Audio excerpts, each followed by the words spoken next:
Bismillahirrahmanirrahim. Assalamualaikum warahmatullahi wabarakatuh. Bismillahirrahmanirrahim. Perkenalkan, nama saya Muhammad Imran Maihaki dari kelas 1C Prodi PAI. Akan membacakan tentang Ahmadiyah dan Ahmadiyah Qadianiyah.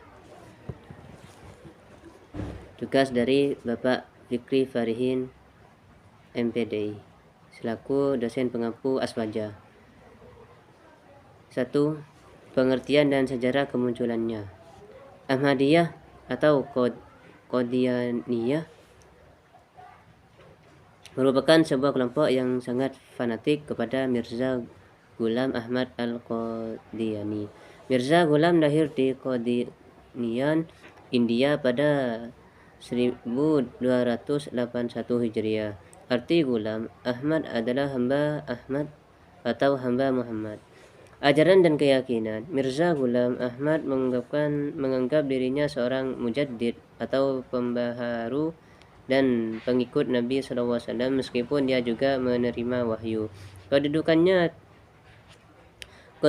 tidak sama dengan kedudukan Nabi Muhammad SAW, karena Nabi Muhammad SAW adalah Nabi terakhir dan tidak ada Nabi lain setelahnya yang membawa syariat. Tetapi tidak menutup kemungkinan Allah Subhanahu Wa Taala mengutus lagi Nabi yang tidak membawa syariat. Di antara Nabi-Nabi yang tidak membawa syariat tersebut adalah Mirza Ghulam Ahmad Al-Qadiani. Dialah Nabi yang berada di bawah naungan Nabi Muhammad SAW. Mirza berkata, Nabi yang terakhir adalah tunduk kepada Nabi Muhammad SAW. Tidak pernah menyatakan bahwa dirinya adalah Nabi atau Rasul dalam pengertian yang sebenarnya. Allah Subhanahu Wa Taala memanggilku dengan sebutan Nabi hanya berdasarkan isti'arah atau kiasan saja. Kenabianku merupakan pancaran dari kenabian Muhammad SAW, sebuah bayangan tidaklah memiliki wujud tersendiri atau wujud yang sebenarnya. Ia juga berkata, aku telah menyebutkan berkali-kali bahwa apa yang aku baca merupakan firman Allah Subhanahu Wa Taala.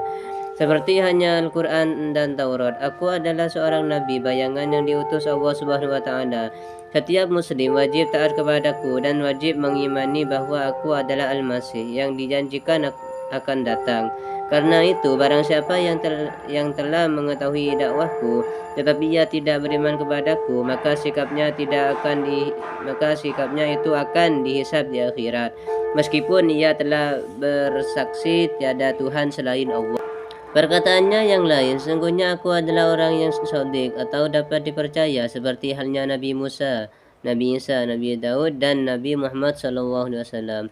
Allah Subhanahu Wa Taala telah menurunkan kepadaku lebih dari 10.000 ayat yang membenarkan kenabianku. Al-Quran dan Nabi Muhammad SAW telah bersaksi atas kenabianku. Para nabi pun telah menentukan zaman kenabianku, yaitu zaman sekarang ini. Al-Quran juga telah menentukan zaman kenabianku itu. Langit dan bumi juga bersaksi atas kenabianku, dan tidak ada seorang nabi pun kecuali ia bersaksi kepadaku. Lalu ia menyebutkan firman Allah Subhanahu Wa Taala dan memberi kabar gembira dengan datangnya seorang rasul akan datang sesudahku yang namanya Ahmad atau Muhammad.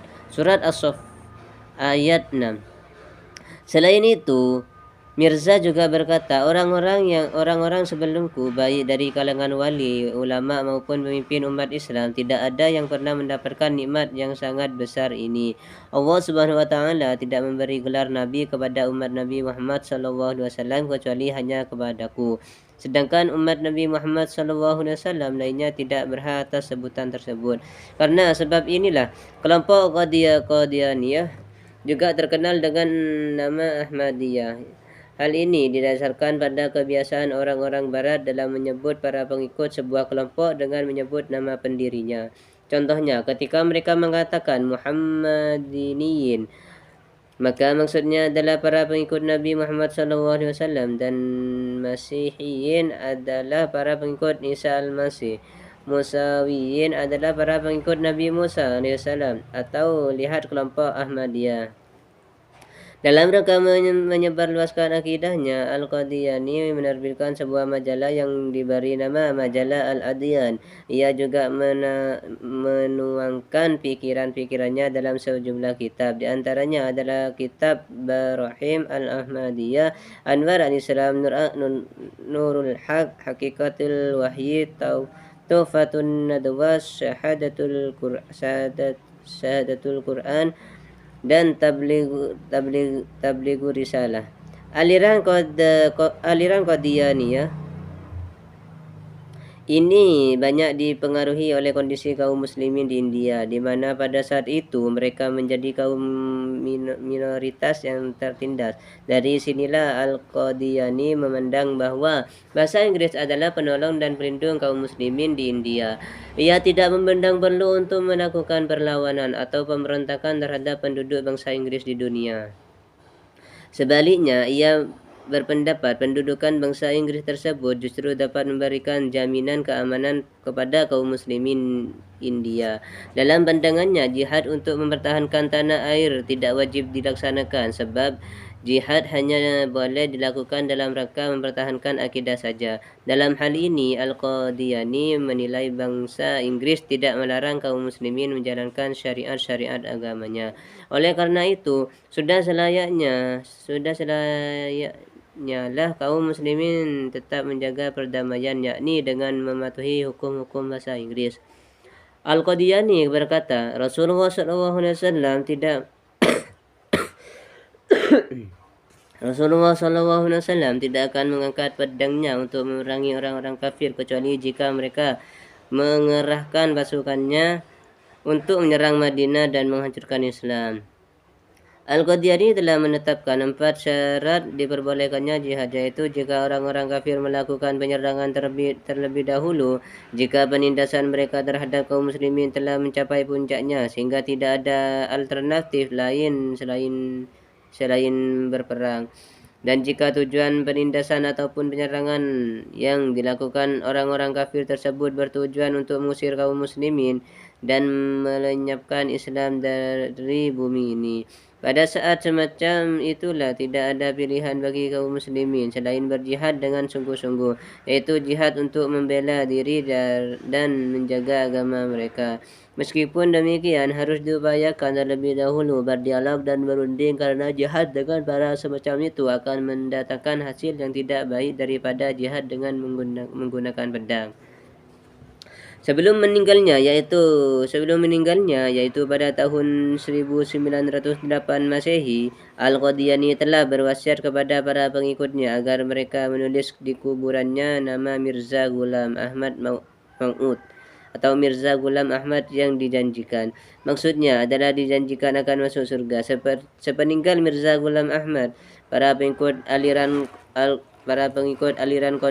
Qadiani pecah jadi 2 kelompok. Kelompok pertama adalah kelompok yang berpendapat bahwa Mirza Ghulam Ahmad benar-benar seorang nabi dan bahwa aliran Qadianiyah atau Ahmadiyah adalah sebuah agama. Pendapat ini dikemukakan oleh anaknya, Nuruddin, yang kemudian diteruskan oleh Mirza Bashir Ahmad. Menurut mereka, roh-roh Nabi Muhammad, Nabi Isa dan nabi-nabi lainnya telah menitis dalam diri Mirza Ghulam Ahmad. Oleh sebab itu, mereka ia berbicara, maka sebenarnya ia berbicara atas nama mereka. Sedangkan kelompok kedua berpendapat bahwa Mirza hanyalah seorang wali Allah Subhanahu wa taala saja. Ia hanya seorang mujaddid atau pembaharu. Pada awal abad ke-14, sebagaimana telah dijelaskan dalam perkataannya sendiri, hal ini juga sesuai dengan hadis Nabi SAW yang berbunyi, sesungguhnya Allah Subhanahu wa taala akan mengutus kepada umat ini pada setiap 100 tahun yang akan melakukan pembaharuan dalam agamanya. Kelompok kedua ini disebut dengan Ahmadiyah Lahoriyah yang dipimpin oleh Maulad Muhammad Ali. Ia telah menyusun sebuah kitab berjudul Bayanul Quran. Ia juga menggunakan tafsir dan takwil dalam menjelaskan perkataan-perkataan Al-Qadiani, sehingga menurutnya Al-Qadiani bukanlah seorang nabi yang diutus Allah Subhanahu wa taala. Menurutnya, Nabi Muhammad SAW adalah penutup para nabi. Meski demikian, tidak tertutup kemungkinan ada seorang dari umatnya yang dapat berdialog dengan Allah Subhanahu wa taala. Tetapi ia masih tetap menjadi umat Nabi Muhammad SAW. Andai kata ia disebut nabi, maka dalam pengertian sebagai mujaddid yang memancarkan ilmu dari Nabi SAW, maka hanya dengan izin dari Nabi SAW lah Al-Qadiani dapat berbicara. Aliran Qadianiyah ini mengkafirkan orang yang tidak percaya kepada Al-Qadiani meskipun ia seorang muslim. Aliran ini juga tidak membolehkan salat jenazah atas orang-orang yang tidak mempercayai Al-Qadiani. Bagi orang-orang yang tidak mempercayai Al-Qadiani, tidak boleh untuk menikahi wanita-wanita Qadiani. Sekian dari saya pembacaan tentang Al-Qadiani tersebut. Terima kasih. Wassalamualaikum warahmatullahi wabarakatuh.